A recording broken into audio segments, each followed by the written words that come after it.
Janet Saunier. Jaleesa Singleton. Amy Gilbo. Hi, good afternoon. Today we're going to talk about the lovely country of Spain. Some people do not take the time to think about the other cultures in this world. Sometimes it may be hard to believe that other people do not live the way us Americans do. There were things that one could find that were very interesting after much research on Spain. The Spaniards love fiestas and midday siestas. They love dressing in the latest fashion, and they enjoy anything that involves their families, whether that be meeting up at a bar for a few drinks or having a traditional dinner at home with everyone around the dining room table. The Spanish life differs from the traditional American way of life. The most significant is probably meal times. Lunch is the main meal of the day and is served between 2 and 3. After lunch, the town's not very busy. Everyone heads home to have their midday siestas. At about 5 o'clock, the rest of the workday continues. The Spaniards work until about 9, where they go home and they enjoy time with their families with a small meal. Most holidays in Spain tend to be religious in origin.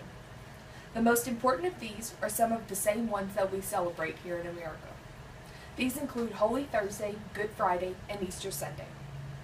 While the religious holidays are very important, each village has its own holiday, which is equally just as important. Celebrating these holidays always involves family time. Everything is centered on great food and even better company. As it was just mentioned, the Spanish could not be spoken about without food. This is what brings their families together. There are many different dishes that the Spanish love, but I've chosen just to name a few of the favorites.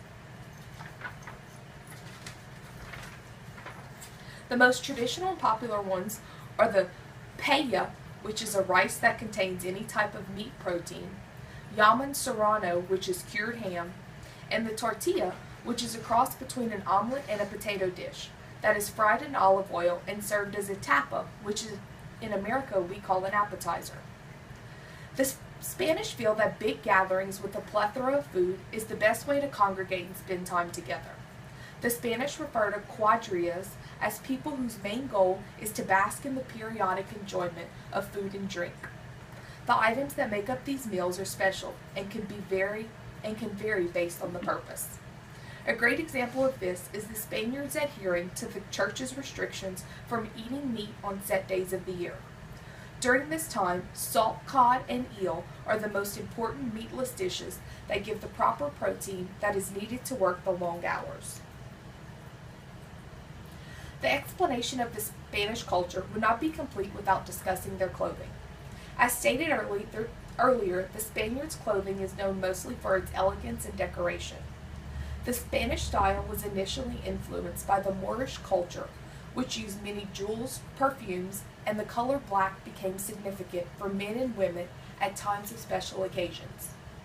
As time passed, the Spanish fashion did not evolve with the modern times, so it eventually gave way to the French dominance. Because of these trends, the Spanish fashion today is mostly modern with the exception of special dress worn for special occasions. One of the most admiring aspects of the Spanish culture is the love for family. There are very few things, if any, that come before family. This is the only way to live according to them. Most families reside together, and if not, the rest of the family is not far away. The Spanish gather once a week with immediate and extended family to exchange stories and, of course, gather around the dining room table. Most of the Spanish live in households that contain a set of parents and unmarried children. It remains this way until the children marry and move out and start the same life that was instilled since childhood. The government assists in many of the same ways that it does here. If there is a child who needs special attention, the mother can stay home and the government will send money in order to cover the child's expenses. The Spanish may not live in luxury apartments, but it doesn't matter where the house is at the end of the day as long as they are together. There are a few jobs here and there in the Spanish community, but for the most part the majority of work comes from the hotel, restaurant, and other services that deal with tourism. The pay may not be much, but it is enough to aid in what is needed for the family. If the current job appears as though it's not providing enough income, the family will seek out another job to supplement, to tie up the loose ends. Family is the most important value that the Spanish try to teach their children. In the eyes of the parents, if the children have learned to be loyal and hardworking, then success has been reached. One huge thing that stayed in thought after research was the male of the family did not have a problem staying home if this is what had to be done. This did not make the male feel any less of a man because he was not the breadwinner. If there was no work at the time, then the man's job would be to care for the children in the house. If these roles were reversed, it would be interesting to see how modern-day America would react.